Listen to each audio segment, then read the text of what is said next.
Assalamualaikum warahmatullahi wabarakatuh. Perkenalkan, nama saya Arditya Dwi Bimantoro dari Fakultas Pendidikan Vokasi Teknik Mesin Otomotif Universitas Veteran Semarang.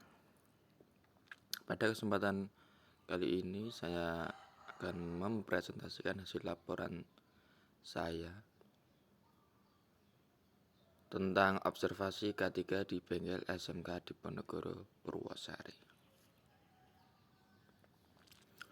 Latar belakang observasi, penelitian dilakukan untuk memahami tingkat kesadaran dan penerapan praktik K3 di bengkel SMK.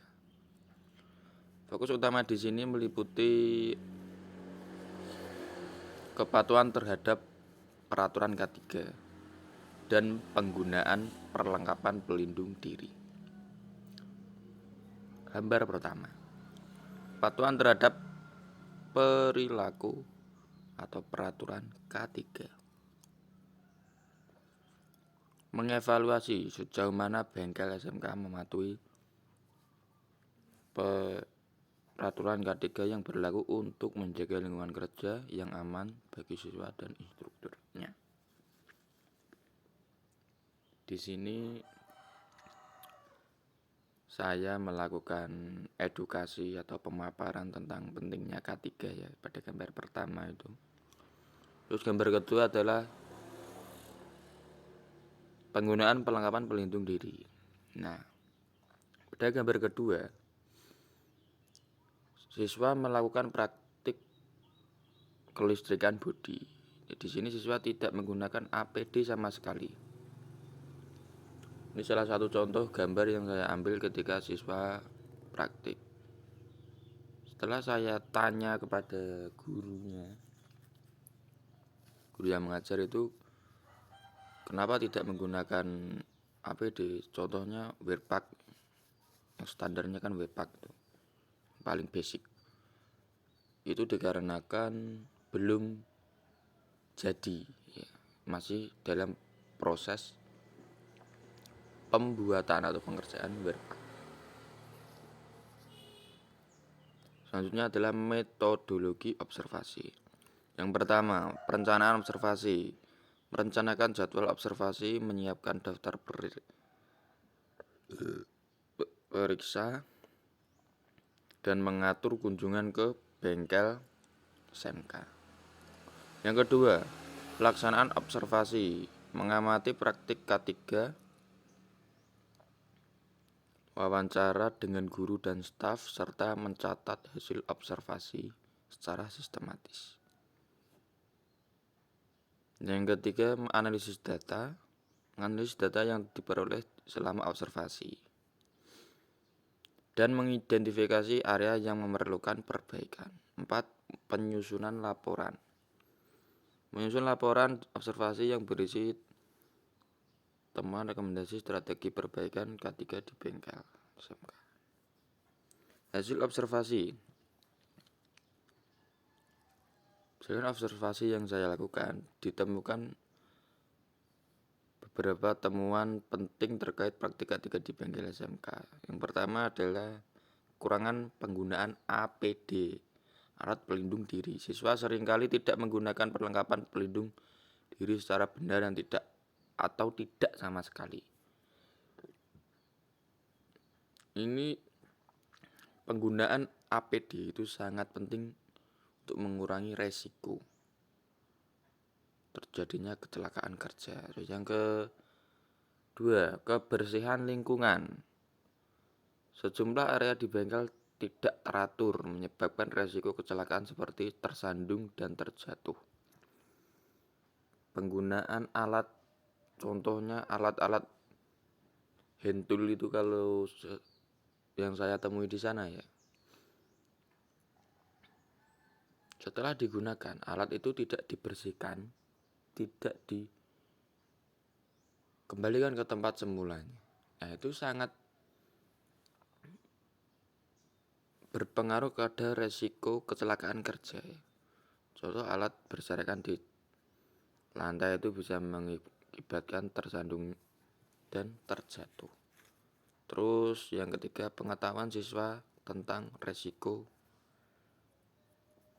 Kurangnya pemahaman siswa akan resiko potensial yang terkait dengan kegiatan di bengkel selama praktek. Sebetulnya ya semua kegiatan itu ada resikonya. Contoh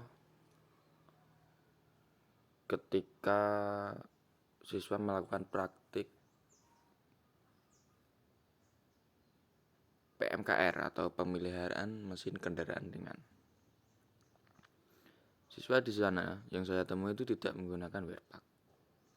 Ketika praktek dia menggunakan baju pramuka. Ketika praktek PMKR itu ya kalau berhubungan dengan oli, entah itu oli nyiprat atau apa, dia akan membekas di baju. Baju akan nampak kotor. Ketika baju pramuka itu digunakan kegiatan pramuka, sangat tidak nyaman digunakan karena kotor tersebut. Sehingga perlu diperlukannya wearpack baju khusus untuk praktik di bengkel. Identifikasi resiko K3. Resiko terkait mesin, kesalahan pengoperasian mesin dan kurangnya pemeliharaan yang menyebabkan bahaya keselamatan. Kedua, resiko terkait bahan kimia. Penggunaan bahan kimia tanpa pengetahuan yang cukup dan kurangnya tindakan pencegahan seperti penggunaan alat pelindung. Contoh yang saya temui di bengkel SMK. Penggunaan karbu cleaner. Karbu cleaner itu mengandung bahan kimia yang sifatnya membersihkan karbon. Bahan kimia yang sifatnya membersihkan ketika terkena kulit itu terjadi reaksi gatal ya di kulit itu. Sama siswa di sana itu dibuat mainan, semprot sana sini, semprot temannya. Itu beresiko tinggi ketika terkena mata. Terkena kulit saja gatal, apalagi terkena mata. Nah itu pentingnya wawasan ya tentang bahaya resiko K3. Pencegahan. Yang ketiga adalah resiko kecelakaan kerja. Ketidakpatuhan terhadap prosedur keselamatan yang benar mengakibatkan terjadinya kecelakaan kerja yang dapat membahayakan siswa itu sendiri maupun warga sekolah. Rekomendasi peningkatan K3. Berdasarkan temuan dan identifikasi risiko, penulis merumuskan rekomendasi untuk meningkatkan K3 di bengkel SMK. Yang pertama adalah pelatihan K3 secara berkala ya. Merencanakan dan melaksanakan program pelatihan K3 bertujuan meningkatkan kesadaran dan pemahaman siswa dan staf tentang praktik K3 yang benar. Jadi ada jadwal tertentu yang masuk dalam kurikulum untuk pemaparan K3, mengedukasi tentang K3. Yang kedua adalah pengadaan APD yang memadai. Pihak memastikan ketersediaan dan pemeliharaan APD yang sesuai seperti helm, kacamata, sarung tangan, dan sepatu pelindung. Ini sangat penting ya APD ini. Yang ketiga adalah pengawasan pemeliharaan peralatan. Melakukan pengawasan rutin dan perawatan peralatan secara seperti mesin perkakas dan peralatan berbahaya lainnya untuk mencegah kegagalan dan resiko yang tidak dikendalikan. Selain mencegah risiko juga dapat tingkat keawetan lebih panjang untuk merawat peralatan itu ya. Contohnya kunci-kunci itu setelah dipakai harus dibersihkan dan disimpan di tempat semula. Penerapan langkah-langkah perbaikan. Yang pertama pelatihan rutin ya tadi. Yang kedua adalah pelibatan siswa. Melibatkan siswa ya, tidak hanya guru dan staf saja untuk perbaikan melalui kelompok kerja siswa dan berfokus pada K3. Yang ketiga, pemantauan kinerja K3. Mengadakan pemantauan rutin terhadap penerapan praktika 3 termasuk inspeksi rutin dan pengumpulan umpan balik dari siswa dan staf. Kesimpulannya adalah laporan observasi ini menyoroti pentingnya keselamatan dan kesehatan kerja K3 di bengkel SMK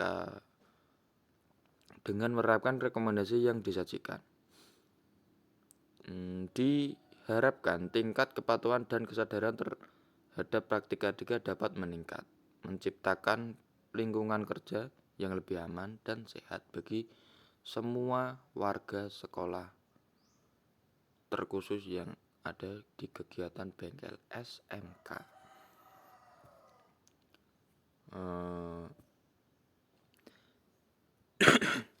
Saya kira cukup.